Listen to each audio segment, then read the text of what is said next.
मध्य प्रदेश विधानसभा के शीतकालीन सत्र के आखिरी दिन भाजपा विधायकों ने सरकार के 2 साल पूरे होने पर विधानसभा परिसर में 2 साल बेमिसाल की तख्तियों के साथ अपनी उपलब्धियां गिनाई।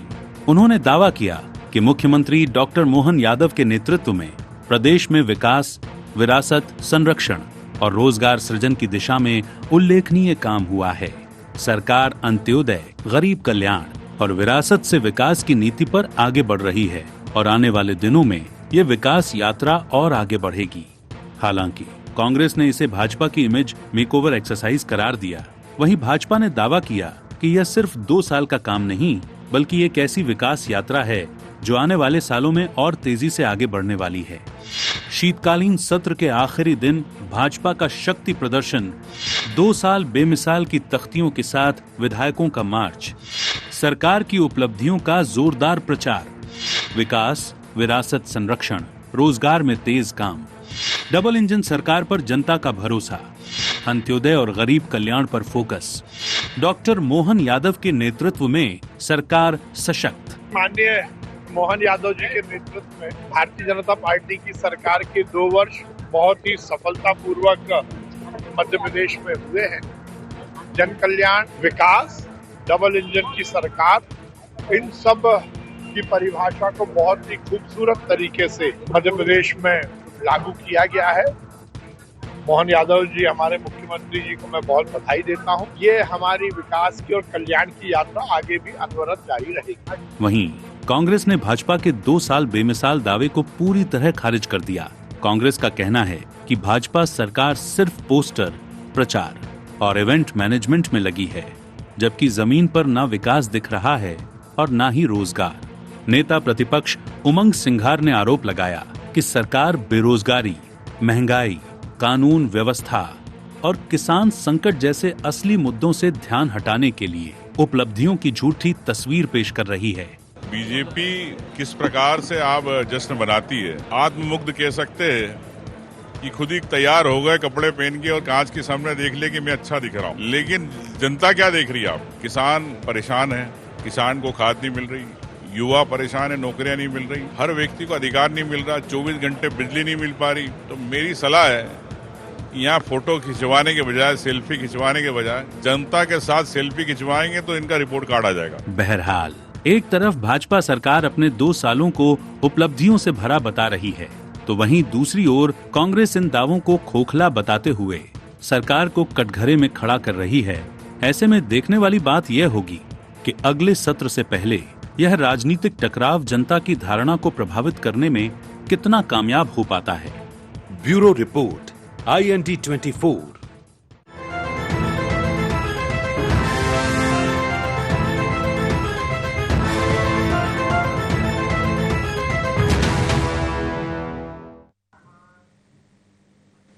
नमस्कार, IND एजेंडे में आपका बहुत बहुत स्वागत है। मैं हूं योगीराज योगेश।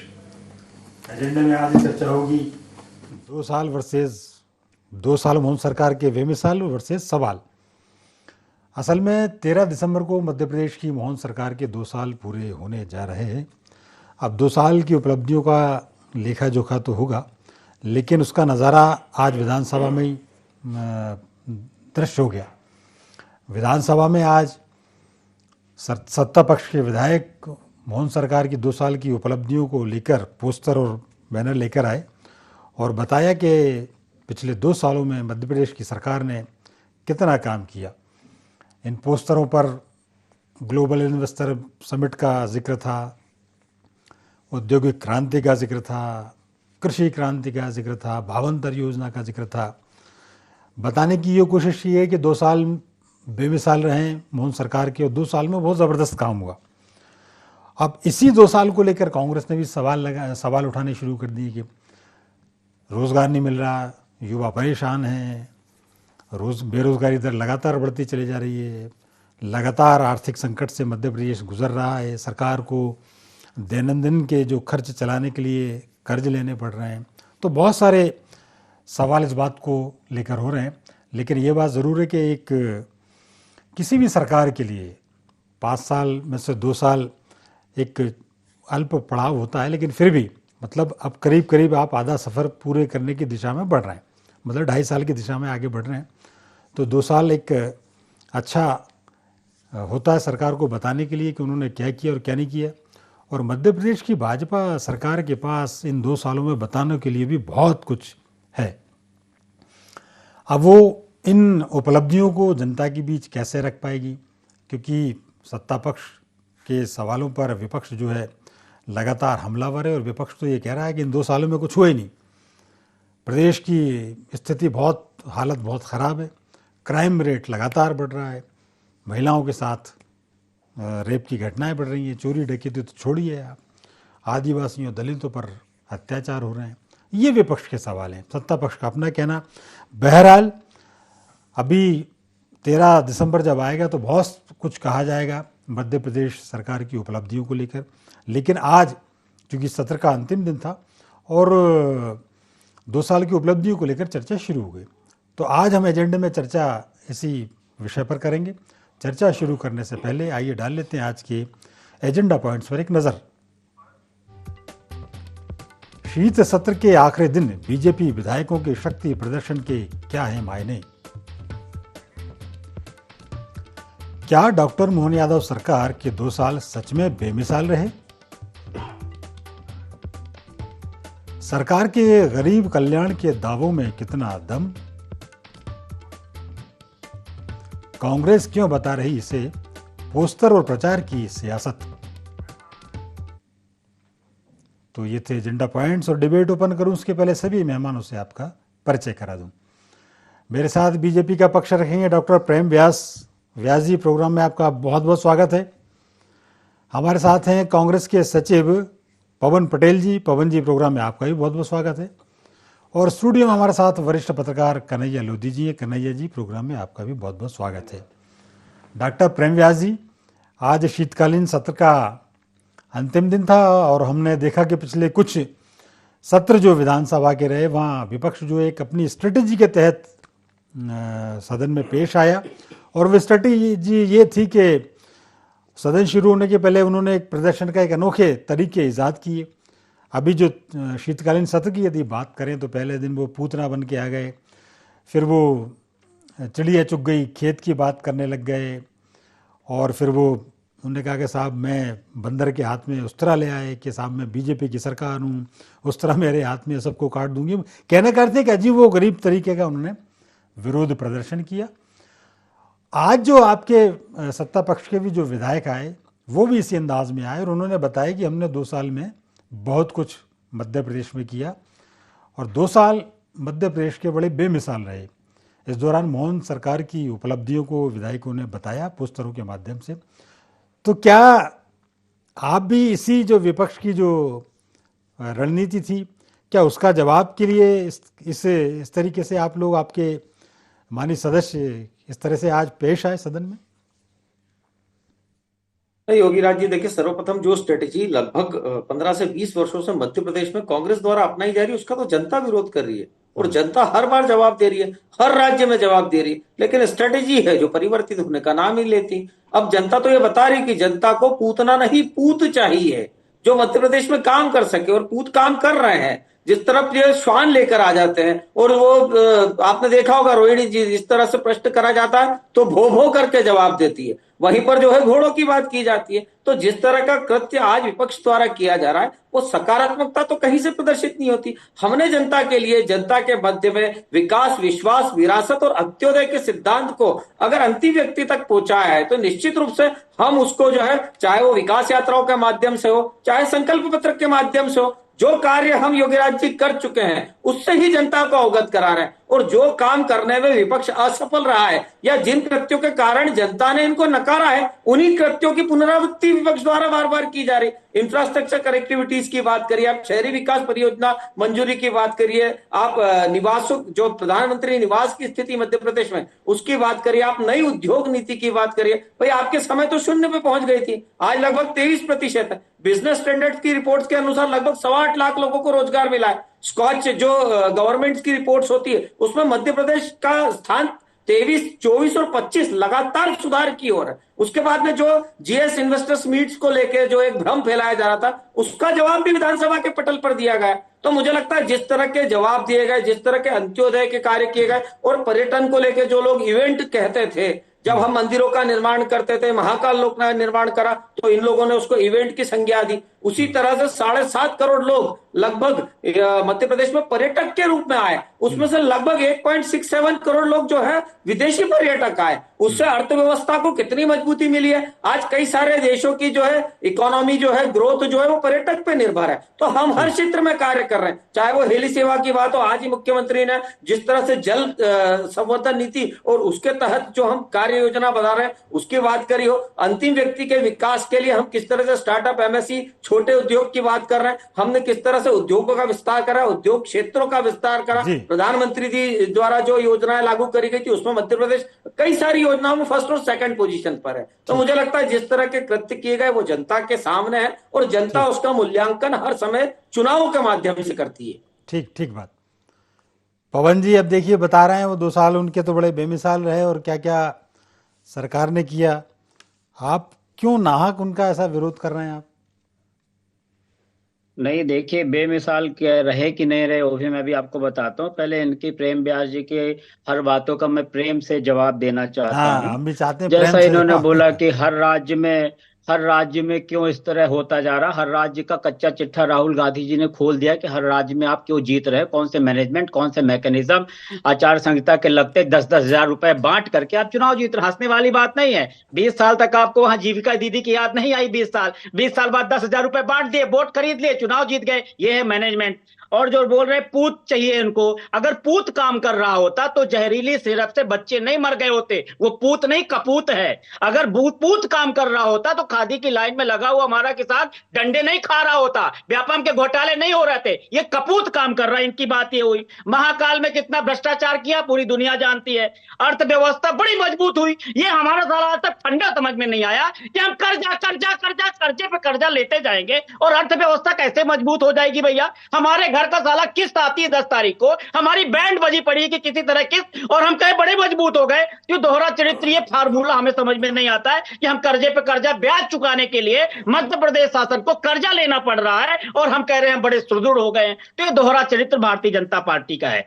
अब कितनी सोचने वाली बात है कि सत्ता पक्ष के विधायकों को तख्ती लेकर के आना पड़ रहा है कि हमने बहुत बेमिसाल है। कितनी लानत की बात है। अगर बेमिसाल होते, अगर जिस वर्ग के लिए काम किया होता वो वर्ग महसूस कर रहा होता, आपको विज्ञापन नहीं करना पड़ता। लेकिन ये तो सरकार है, इनके मुखिया को देखिए, हर मंच में बोलते हैं करो अभिनंदन, करो अभिनंदन। अरे भैया, ऐसा काम करो कि लोग करें अभिनंदन, तुम्हें बार बार लोगों के पैर ना पड़ना पड़े कि करो अभिनंदन। लेकिन जब देखो तब मोहन यादव जी करो अभिनंदन, करो अभिनंदन।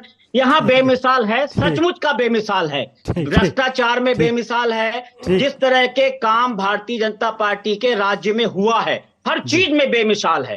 आप ये हर चीज को हर वर्ग, अगले टर्म में बोलने की बोलने, अभी हर टर्म में हर वर्ग रुक ही नहीं रहे आप, मुझे ही नहीं बोलने दे रहे। बेमसलियात हासिल है।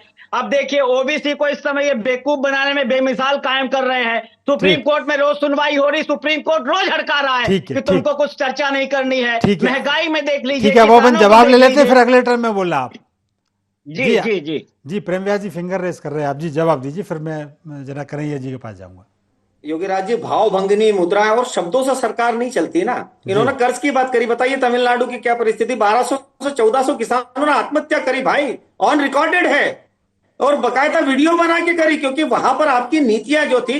हिमाचल प्रदेश में आपने कितना कर्ज लगा, 39%। उसके बाद में आप पश्चिम बंगाल की बात करिए, आपके राज्यों में क्या परिस्थिति कि आप नगर निगम को पैसा नहीं दे पा रहे। हमारे यहाँ कभी ओवर ड्राफ्ट हुए तो बताइए। तो ये जो कर्ज का गणित है 31 से 32% है, जीडीपी के अनुकूल है। हमारी कभी भी हम ओवर ड्राफ्ट नहीं हुए। लेकिन आपके जहां राज्य है वहां योजनाओं को बंद करना पड़ रहा है, निगमों को पैसा नहीं दे रहे हैं, एमएसपी आप लागू नहीं कर रहे हैं अपने राज्यों में। तो मुझे लगता है सबसे पहले आकलन उन राज्यों का करो, वोट चोरी का नहीं। उसके लिए तो सुप्रीम कोर्ट कह चुका है, उसके लिए चुनाव आयोग कह चुका है, उसके लिए एमवीए के ऊपर जो है वो जुर्माना तक लगा चुके हैं। लेकिन आपके शब्द समाप्ति नहीं हो रहा है। बिहार में आपके लोग कह रहे हैं कि वोट चोरी नहीं, आपको जनता के मध्य में कार्य करना होगा। वहां पर तमंचों के साथ में विरोध प्रदर्शन हो रहा है। तो भाई पहले उन राज्यों में आप देख लीजिए जहां पर आप है। दूसरा आपने, मैं 2-3 चीजों का जवाब दे दूं योगी राज जी। महाकाल लोक का वहां पर मूर्तियों को लेकर रिपोर्ट्स आई थी। बताइए कांग्रेस के कितने नेताओं ने कोर्ट का रुख करा कि वो रिपोर्ट्स गलत थी।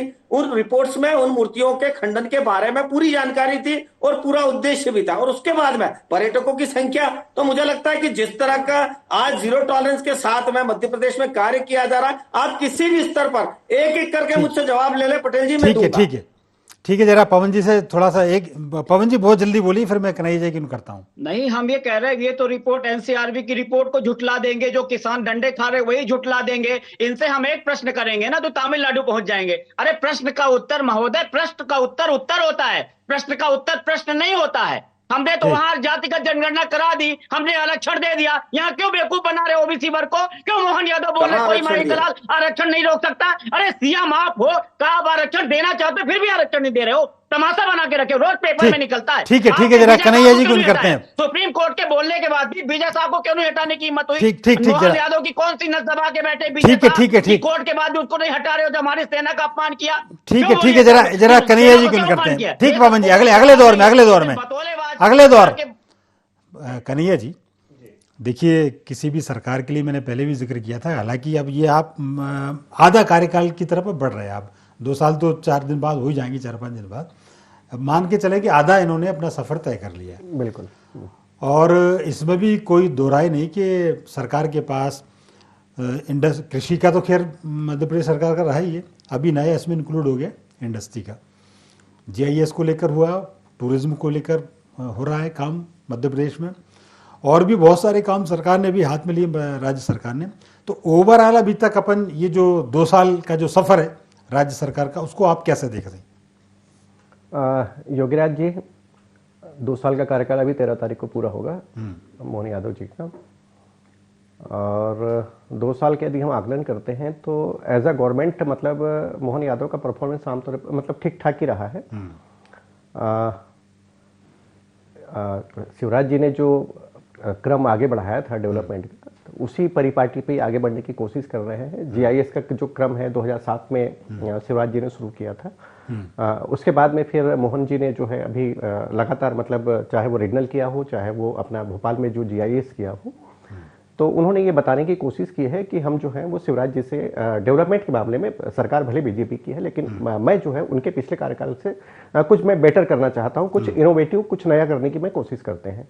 तो उसी की कवायद जो है वो भोपाल में जो इतना बड़ा जो मतलब देश दुनिया के जो लोगों को बुलाया, एक प्लेटफॉर्म दिया वहाँ पे, और बहुत बड़ी बात आई कि भैया हम 30 लाख करोड़ के आसपास जो है हम लोग इन्वेस्टमेंट की बात आई, 25 लाख के आसपास रोजगार देने की बात आई, ये वाली बात है। लेकिन और दूसरा सेक्टर ये तो है ही, मतलब इंडस्ट्री के सेक्टर में तो है ही, लेकिन सबसे बड़ा जो इन्वेस्टमेंट आता है वो आता है टूरिज्म से आता है। औसत रूप से मतलब ये जो ग्लोबल कैलकुलेशन है, मतलब जो स्टैटिस्टिक्स है, तो उसके हिसाब से तो ये है कि यदि 100 करोड़ का यदि मान लीजिए इन्वेस्टमेंट होता है टूरिज्म सेक्टर में, तो लगभग वो 90,000 से लेकर के लगभग 1 लाख लोगों को जो है वो रोजगार देता है। जबकि औसत रूप से यदि देखा जाए, अपन जीआईएस का भी देख रहे हैं तो 1 करोड़ के इन्वेस्टमेंट में 1 लोगों को भी रोजगार नहीं मिल रहा है। जो सरकार का जो कैलकुलेशन है उस हिसाब से देखें तो उसके तुलना में जो है वो टूरिज्म हमारे यहाँ पे बहुत बड़ा जो है वो, क्योंकि हम लोग वैसे भी काफ़ी हेल्दी है टूरिज्म के मामले में। हमारे पास में मतलब जंगल है, हमारे यहाँ पे बहुत सारे मतलब जो है उद्यान है। दूसरा ये कि हम लोग जो जिस हिसाब से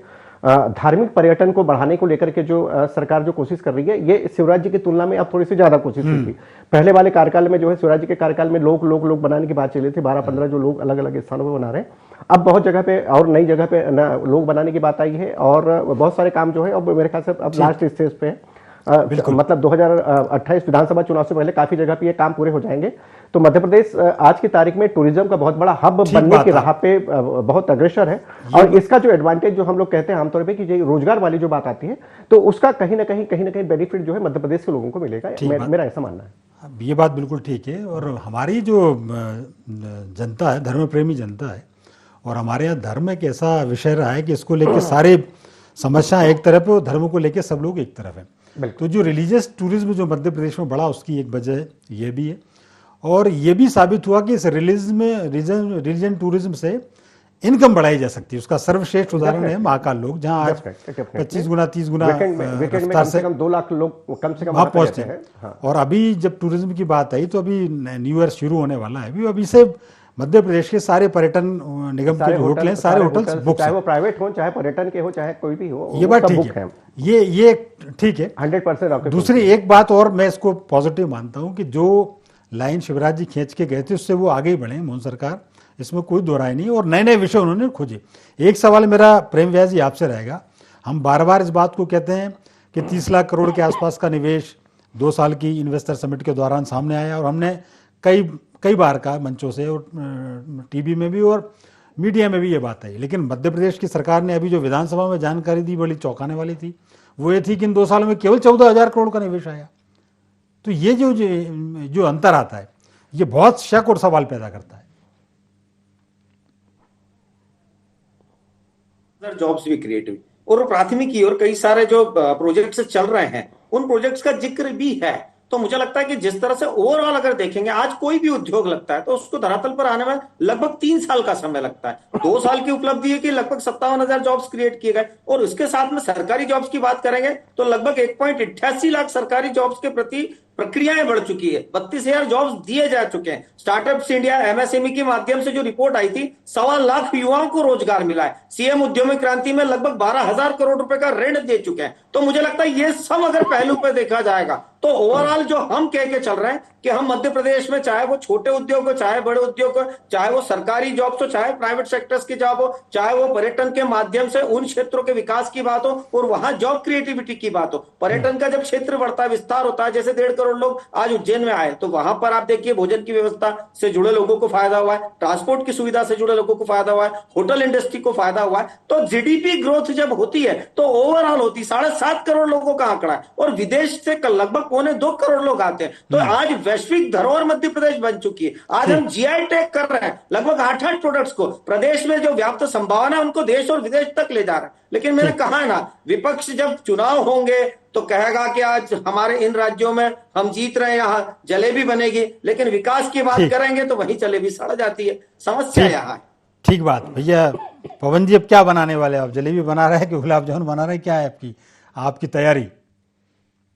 नहीं, पकौड़े बने थे, जलेबी भी बनेगी। जलेबी बनाने भी एक रोजगारी है ना, पकौड़े बेचना भी, मोदी जी अपने हिस्से में रोजगार कर लिए तो जलेबी बनाना भी, जलेबी बनाने वालों को अपमान मत करिए कम से कम।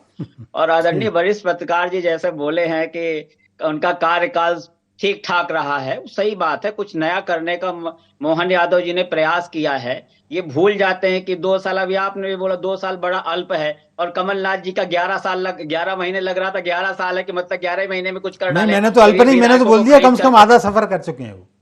हाँ, क्योंकि जब इन्होंने विधायकों की खरीद फरोख्त कर ली थी, याद होगा वो दौर भी 28 विधायकों को खरीद लिया था। सोचे कमलनाथ कहीं 5 साल काम कर लेंगे तो हमारी फिर 60 साल की छुट्टी हो जाएगी। कि दोहरा चरित्र भारतीय जनता पार्टी का है, बेमिसाल सचमुच का है। मोहन यादव जी ने बहुत बड़े बड़े काम किए, जैसे सीपीए को शिवराज सिंह चौहान ने सीपीए डिपार्टमेंट को बंद कर दिया, मोहन यादव जी ने चालू कर दिया। पोस्टर बुलेटिंग, अपनी पीठ थपथपाने का काम कर दिया। उन्होंने बीआरटीएस बनाया, लोगों के पैसे की ऐसी की तैसी कर दी, फिर उन्होंने बीआरटीएस तोड़ के अपनी पीठ तक आने का काम कर दिया। जेल प्रहरी में देखिए कितना यूनिक काम तो जबरदस्ती नहीं ले लिया था आपकी सरकार में, तो ले लिया था ना, उसको इंप्लीमेंट होता, बनाया किसने था? वो तो बनना ही नहीं चाहिए। हम तो बोल रहे हैं ना कि जिस टाइप से जो भारतीय जनता पार्टी देखिए ना, चौराहों को छोटा करेगी, फिर चौराहों को बड़ा करेगी, फिर कहेगी, छोटा करेगी, फिर कहेगी। और एक यूनिक काम देखिए, आज तक पूर्णांक होता है 100 नंबर का, इन्होंने जेल प्रहरी परीक्षा में 101 नंबर दे दिया। इंडस्ट्रीज की बात करते हैं, कितना निवेश आया, कागजों में कितना निवेश आया और एक्चुअल में कितना इंप्लीमेंटेशन हो, उसको देख लीजिए। कितने उद्योग धंधे बंद हो गए, भी कुछ दिन पहले की रिपोर्ट आपके साथी डिबेट में डिस्कस किया था। कितनी नौकरियां चली गई। ये रोज हर 6 महीने में नियुक्ति पत्र वितरण समारोह करते जा रहे हैं, लेकिन बेरोजगारी जाने का काम ही नहीं लेती है। तो भारतीय जनता पार्टी का जो काम है, दिन रात करते हैं। ये काम सिर्फ इसलिए करते हैं जो आज विधानसभा में दिन आया, इन्होंने पोस्टर बुलेटिंग, बड़े बड़े इवेंट क्रिएट करने के लिए काम करते हैं। किसानों की दशा दिशा बदलने के लिए कम से कम 50 डिबेट कर चुके, लेकिन वो किसान बेचारा आत्महत्या करने पे मजबूर है। ठीक है, जल्दी से प्रेम व्यास जी, जल्दी से 10 सेकंड में जवाब, फिर लास्ट कमेंट कन्हैया जी का। भाई पवन जी तो अपनी सरकार पे प्रश्न चिन्ह उठा रहा है। 2006-7 में केंद्र सरकार द्वारा ये BRTS का प्रोजेक्ट करा था और मध्य प्रदेश उसमें पहला राज्य था जिसने उसको इंप्लीमेंट करा था। और सुविधाओं की दृष्टि से उसमें हाई कोर्ट और अन्य दलों ने जो संशोधन की मांग रखी थी। महाकाल भी कमलनाथ जी ने कन्हैया जी, लास्ट कमेंट इस पूरे 2-2.5 साल के कार्यकाल को लेकर और कांग्रेस के आरोपों को लेकर बनाने के इम्प्लीमेंटेशन करने ठीक है पवन जी, लास्ट कमेंट ले लेते हैं जरा कन्हैया जी का। जी आपने सही कहा पवन जी। ये BRTS जो है, ये मैं ऐसा मानता हूं कि जो हमारी अफसरशाही है, अफसरशाही जो अपने तरीके से, अपने विवेक से और अपनी सोच के हिसाब से जो मनमर्जी से कुछ योजनाएं बना लेती है ना, जैसे कहते हैं, तो उसका ये सबसे बड़ा एग्जाम्पल है। ये जा रहे हैं कोलंबिया। कोलंबिया कहाँ पे है और भारत कहाँ पे है? भोपाल के लिए वो योजना, वो कोलंबिया के बोगोटा जो राजधानी है वहां से वो योजना लेकर के आ रहे हैं, यहाँ पे BRTS बना रहे हैं और 400, 500 और 1000-1200 करोड़ उस पर खर्च कर रहे हैं। तो ये अप्रासंगिक, और उस पर वो सड़क साइकिल का वो बना रहे हैं, ट्रैक बना रहे हैं जिसपे कभी एक बंदा पूरे चला नहीं। दूसरी बात, ये वाली बात मैं कहूंगा, ये बिल्कुल वो सही बात है कि वो उसका अप्रासंगिक है मध्य प्रदेश के लिए, भोपाल के लिए। दूसरी बात ये कि जहां तक ये अपन कर्जा की बात करते हैं, चाहे विधानसभा में देखते हैं, चाहे वो कोई भी प्लेटफॉर्म होता है तो वो हमेशा कर्जा की बात करते हैं। मैं पवन जी इतनी बात कहता हूं, आज बीजेपी की सरकार है, कल हो सकता है कि कांग्रेस की सरकार रहे, कर्जा आप भी लेंगे। जब आपकी सरकार नहीं थी तब भी वो कर्जा लेती थी, मतलब चाहे वो बीजेपी की सरकार रही हो या कांग्रेस की सरकार, चाहे वो किसी भी राज्य में किसी की भी सरकार हो, वो कर्जा लेगी। कार्य संचालन के लिए कर्जा लेना ही पड़ेगा। केंद्र सरकार हो, भारत सरकार हो, वो लेगी। अमेरिका की सरकार है वो लेगी, रशिया की सरकार है वो लेगी।